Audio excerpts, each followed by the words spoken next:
Hello everyone, as you can see in the title below, this will be my preview for the 2019 JT Lightning Invitational Tournament weekend for Absolute Intense Wrestling in Cleveland, Ohio. For those of you who may not be aware of what AIW is, it is an independent promotion run out of Cleveland, Ohio, and this is a weekend-long event. Normally, it's run every Memorial Day weekend, but this year, due to Double or Nothing, and it would have been hard to get some of the guys they got for the tournament, they decided to move it to this weekend in June. It will be at the Odeon Theater in downtown Cleveland, Ohio. It's located in an area called the Flats. If anybody wants to purchase tickets, information about AIW, past results, whatever, you can go to AIWrestling.com. I believe their Twitter is AI Wrestling. But for just a quick rundown of why they do this tournament every year, JT Lightning is people refer to him as the godfather of Cleveland independent wrestling, which is exactly what he is. Independent wrestling in Cleveland would not exist on the level that it does without JT Lightning. Everybody that has a direct connection to the independent scene in Cleveland has some form of a connection to JT Lightning. And unfortunately, JT did pass away several years ago. So they do this tournament every year to honor him. The first few years, it was night one of the JT Lightning Invitational Tournament. And then in the afternoon, it was an event that they did called Girls Night Out, which was an all-women's show. And then night two.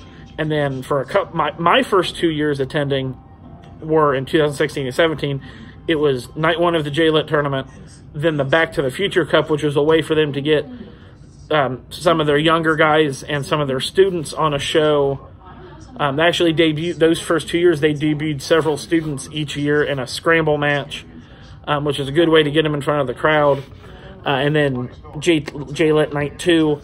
And then last year, and again this year, it will be JLIT night one on Friday. And then in the afternoon, it will be the Chandler Biggins Memorial Tag Team Tournament.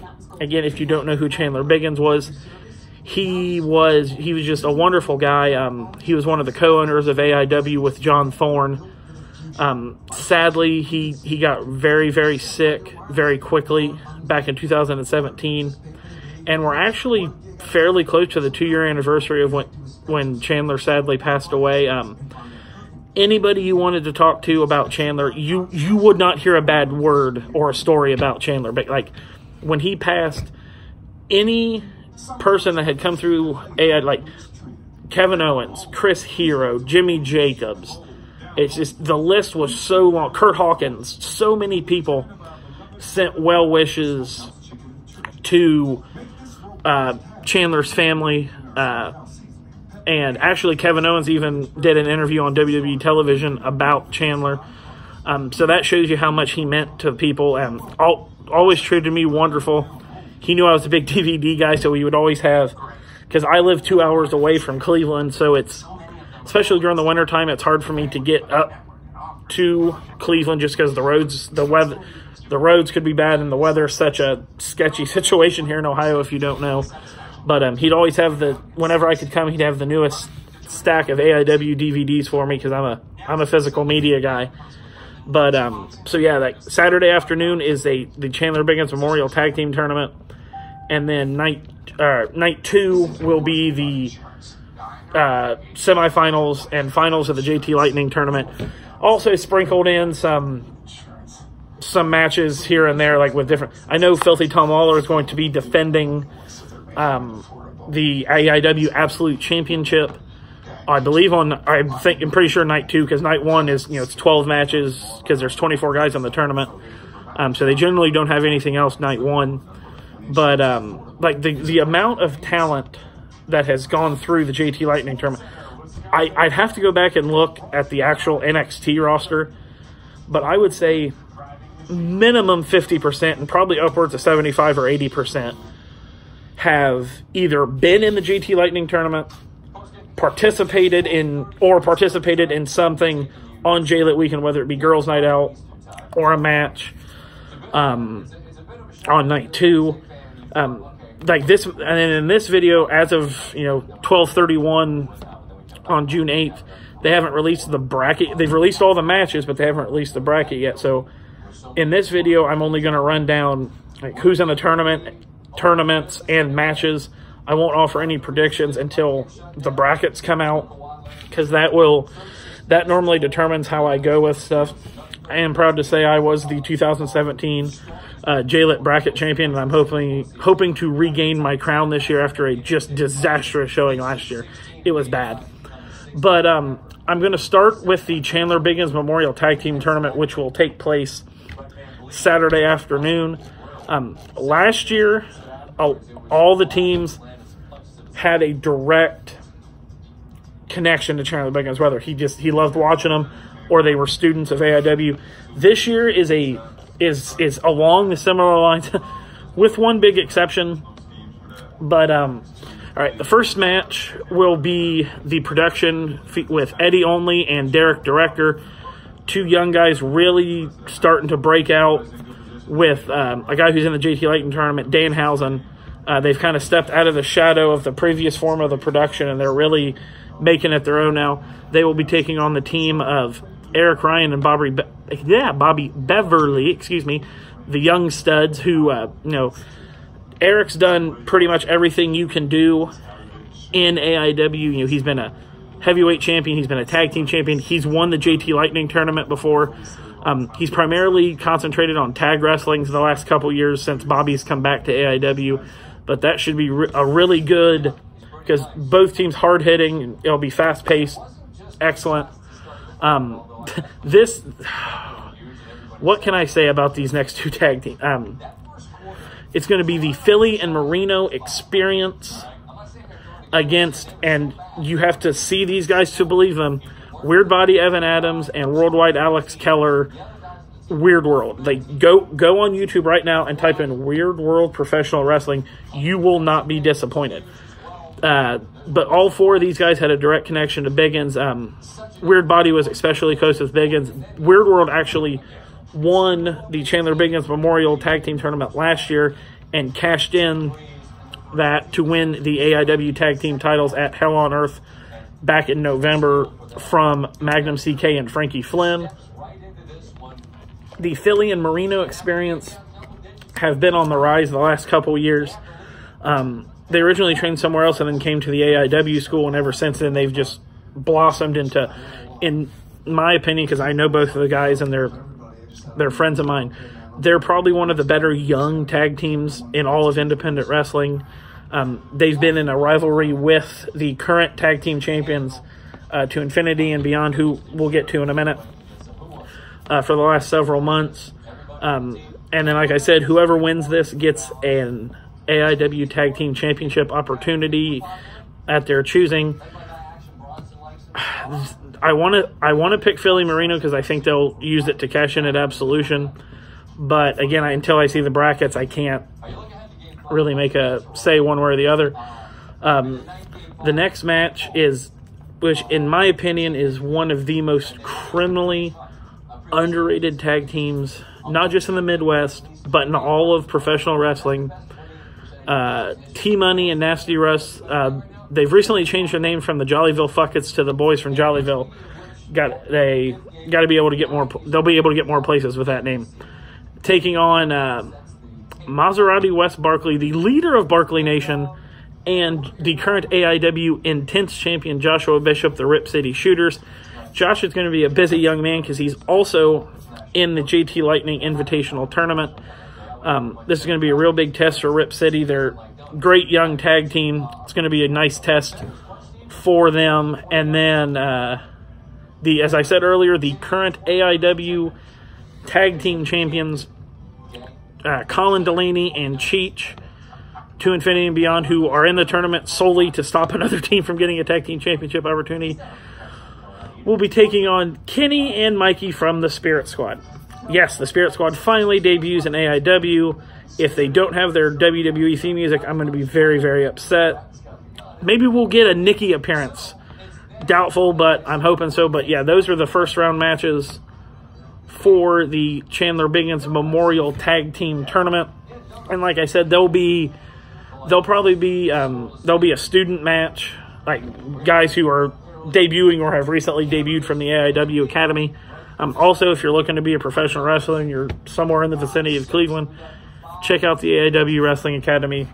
It's turned out a lot of great guys, some of them who will be in the JT Lightning Invitational Tournament. But, yeah, there'll be a match. Generally, there's a match with some of the students. And then this is night 2 and the afternoon show are generally pretty good for some surprises. Like last year, Nick Gage wrestled, defended the AIW Absolute title on the afternoon show, and then couldn't compete night 2 because he had a horrifically bad staph infection. And then, like, you generally will get, like, a singles match with guys who may have lost night 1 in the JLIT tournament. And then a couple other things sprinkled here and there. And then, like I said, after the Chandler Biggins tournament, we'll have to leave the venue quickly, come right back in for night 2. But before we get to that, we have to get through night 1 of the JLIT tournament. And there, like I said, there's 24 guys. How the tournament works, there's 12 first-round matches, and then there are 3 fatal 4-way matches, which in turn feed into the final, which is a triple threat elimination match. Each year that I've gone has been fantastic. 3 guys that have won since I've gone have been Josh Alexander in 2016. Josh Alexander in 2016. Tracy Williams in 2017. And then Joey Janela last year. And unfortunately, Joey couldn't cash in his title opportunity because he blew out his knee, and now he's got other obligations. But I'm going to start with a young man that's... The first match I'm going to talk about is a young guy who I saw wrestle at another promotion in Cleveland, and I've since tried to watch everything that he does. Lee Moriarty, he's on Twitter at I believe it's at Apex of Combat. He'll be taking on probably one of my top 5 favorite wrestlers of all time, Colt Cabana. This is going to be a really, really big test for Lee. I think Lee's one of, if not the next big breakout guy. I think in the next 6 months to a year, he's going to be everywhere. I'm really glad he's got this opportunity. He's worked really, really hard for it. Seeing Colt Cabana live is always a good time. The next match is going to be Flip Kendrick, who was gone from AIW for, I believe, a year and some change. But he's been back recently, and he's facing a gentleman who is coming all the way from the woods, KTB, Kyle the Beast, who has developed a very quick, very large cult following in AIW. He's a big guy, but he moves like a cruiserweight. This is going to be a really, really good match because people are thinking, it's just a big guy versus a small guy. There's going to be some flying around because that's KTB's just that kind of athlete. He's a bigger guy, but he can do that kind of stuff. And then, like I said, in the Chandler Biggins when I was running down the matches in the Biggins tournament, Joshua Bishop, who is currently the AIW Intense champion, will be taking on his former tag team partner, Trey Lamar, who is recently turned heel, I guess you could say. To me, Trey's always been a natural heel, but he's in a group now with, I'm not sure what their name is yet, but he's in a group with PB Smooth and AJ Gray, a guy who we'll get to here in a little bit. Both young, both super athletic. Josh is a real big guy. Trey's a high flyer. Going to be a nice contrast of styles. This next match is what John Thorne, who is the owner and promoter of AIW, I believe yesterday referred to as the Kurt Hawkins on a pole match. It will be Pat Buck, who operates Wrestle Pro, or Create a Wrestler. Excuse me, Create a Pro. It's 12:40 at night and I'm really tired, but I'm going to do this anyway. Pat Buck, who runs a wrestling school with Kurt Hawkins, will be facing Swoggle, who made his debut at the first JLIT tournament I went to, will have been 4 years ago now. 3 years, calendar-wise, 4 JLIT tournaments. But, this will be Swoggle's, I believe, his 3rd time actually in the JLIT tournament. Last year, yeah, because 2 years ago he wrestled Mordecai, which had one of the funniest spots I've ever seen in my life, where Mordecai picked up one of the big plastic trash cans and literally just launched it at Swoggle's head. It's fucking hilarious. Go find it if you can. And then last year he wrestled Magnum CK, who unfortunately recently had to retire due to the fact that he has scoliosis, I believe. But Magnum's doing okay. He's got a teaching job. It's all good. All right, and after that is another young man I'm very, very intrigued by to see how he progresses from here on out. I guess you could consider him the new leader of the production. Danhausen will be taking on the former Intense champion Matthew Justice, who I love Matt to death. Matt, you're a fucking lunatic. Please calm down. We don't want you to kill yourself. If you saw the spot from AIW's May show where he gave, excuse me, Joshua Bishop a Death Valley driver off the balcony through 4 tables, just Matt's completely batshit fucking crazy. I have to say he's one of my favorites in this tournament just because, and I was not always the biggest Matthew Justice fan just because, I mean, I hadn't seen a lot of him, but the more I've seen, the more I've grown to really like and respect Matt as a worker and as a person. Wonderful guy. But yeah, I think Justice is one of my favorites.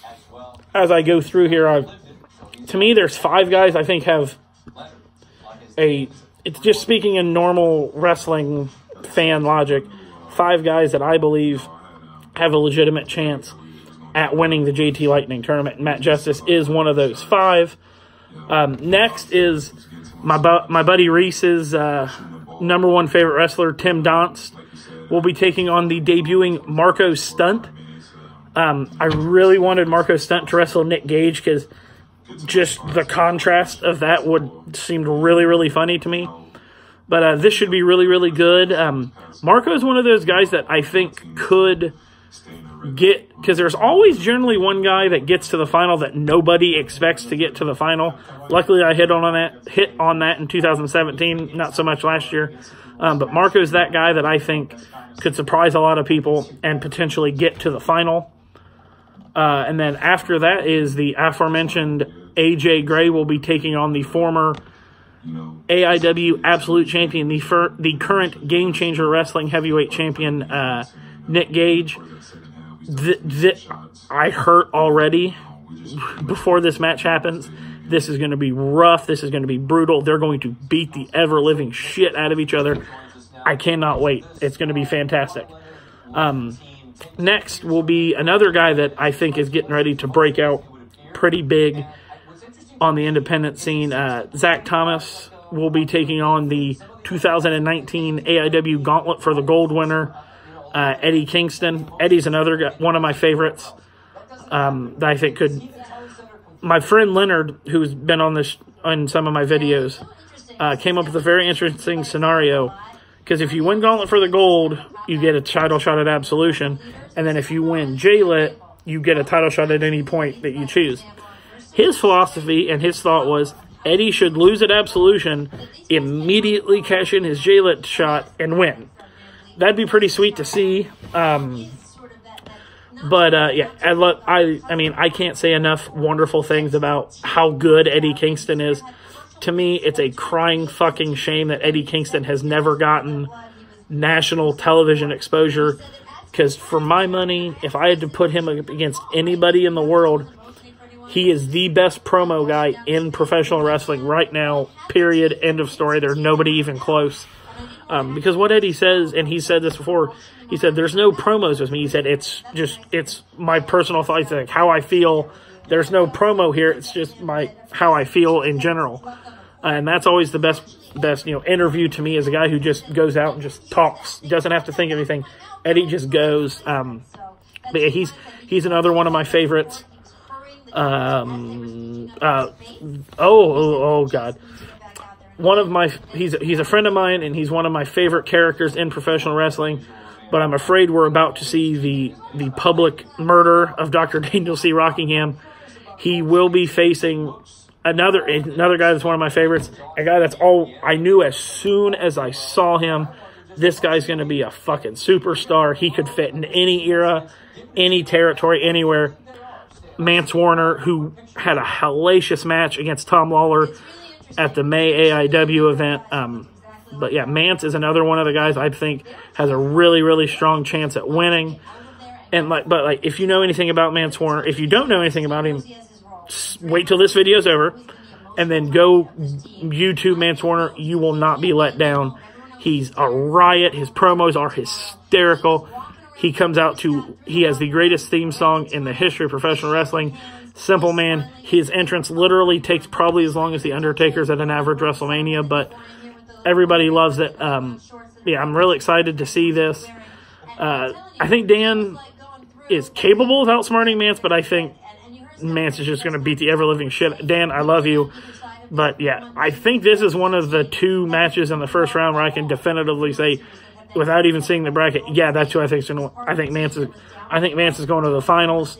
And depending on the bracket, maybe Mance is my pick to win. I'm not entirely sure yet.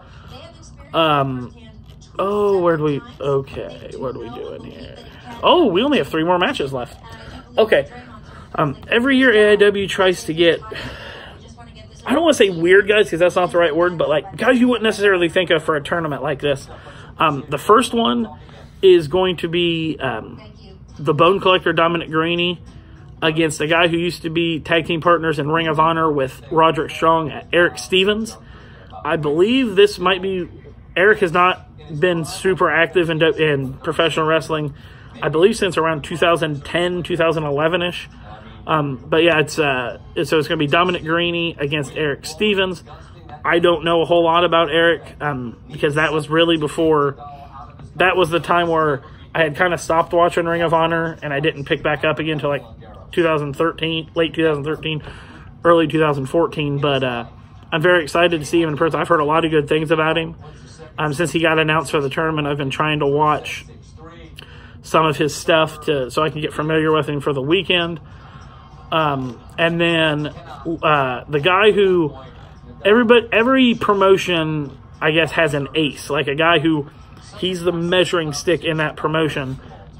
And for me in AIW, that guy's Lewis Linden. I believe he's only missed, if I remember the saying correctly, I believe he's only missed, AIW's been in existence since 2005. I believe he's only missed 4 or 5 shows in that entire time period, which is mind-boggling in independent wrestling that he's had that kind of, first off, health-wise, just that kind of staying longevity with an independent crowd who is as fickle as they can be. He will be taking on Mr. TNA Total Nonstop Attitude himself, Kid Cash, who I believe is not super active. I think he's more into MMA now. But yeah, it'll be Lewis Linden versus Kid Cash in the first round of the AIW JLIT tournament, which will be really, really good. I'm very excited to see it. And then the final first round match for JLIT is going to be, he's the salt of the earth. He is Cody Rhodes' best friend. In my opinion, he is the future of All Elite Wrestling. Maxwell Jacob Friedman will be taking on the former leader of Los Boricuas himself, Savio Vega. Yes, I said Savio Vega. I guess this is something that AIW's been trying to get done for quite a long time, to get Savio here, but it just never felt right. But I really want to pick MJF to win. MJF is another one of the guys that I truly believe has an opportunity to win this. But sometimes I'm fairly good at trying to figure things out with AIW, and then this is one where I'm like, fuck, I don't know what's going to happen, because Savio will be there both nights, but last year everybody thought Tim Donst was going to beat Gangrel, including myself, and Gangrel beat Tim Donst to get to the semifinals. So this is one of those where I'm going to have to think with my head probably and not my heart. I may do 2 brackets and submit both of them just to see. But yeah, that rounds out the 2019 first round matches for the JT Lightning Invitational Tournament and the Chandler Biggins Memorial Tag Team Tournament. Like I said, when the bracket's released, I'll make another quick update going through my bracket, who I think is going to win each tournament and win each match. If you see this and decide you'd like to go to the JLIT tournament or any AIW event in the future, you can get tickets at AIWrestling.com. They are on, I think it's independent TV now. These streaming services change names so much, but you can check them out there. You can get all their shows on DVD or MP4 at SmartMark Video. They're at AI Wrestling on Twitter, or as Bubba Ray Dudley would say, the Twitter.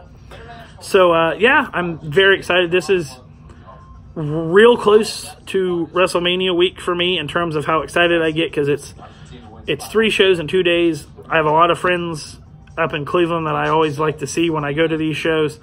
It's always a good time. So everybody, if you can get to AIW for JLIT or in the future, please come. For me, it's the promotion east of the Mississippi. I think it's just as good, if not better, than PWG. Yeah, so I'm very excited for it. I hope everybody enjoys this video. Sorry it's a little rambling at times, but like I said, it is almost 1 o'clock in the morning. But thank you for watching, and I'll be back soon with my bracket predictions. Have a good night.